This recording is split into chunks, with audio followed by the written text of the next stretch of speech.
Oh yeah. Let's check what's happening by Instagram. Boydiga.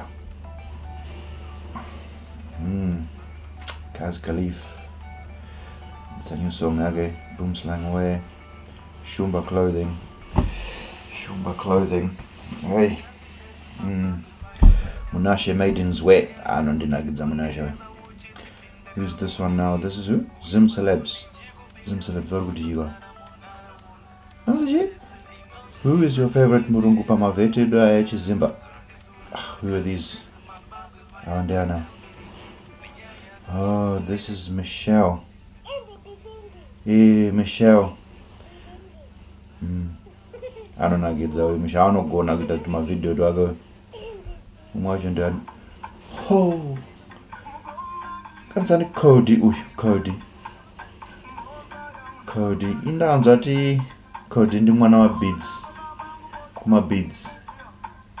But I don't think it's mwana wake. Because I can't penga. And kana gonna kutamba futa. I don't think Bidz kana gonna kutamba.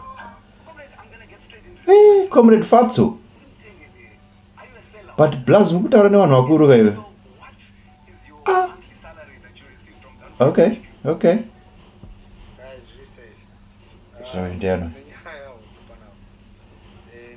Uyu anonzi murungu wepazim. Anenge anotyisa mudarayo. Nenge monyo anotyisa. Uyu ndiani. Anzi Joshua ani. MP Chimanimani East.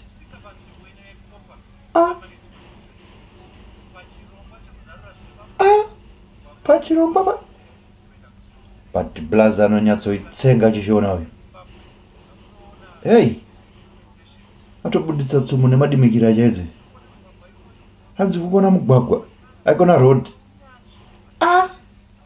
Blazio. Hey. Next. Ndio ojeti. That's it? But Zim Celebs, I think pane vamwe wa makangano. There's more. What's his name? Ananzani. Iwe, lukuzeni. Anzani uyu mfana uyu. Uyu mfana uyu bamdiki wa nengo uyu.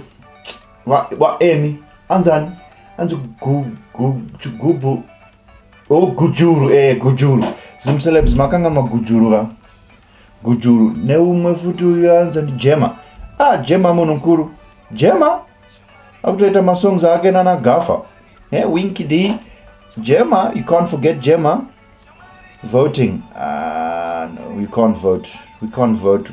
Kusarudza wanu pa wanu ya? No. Dwafarira wese.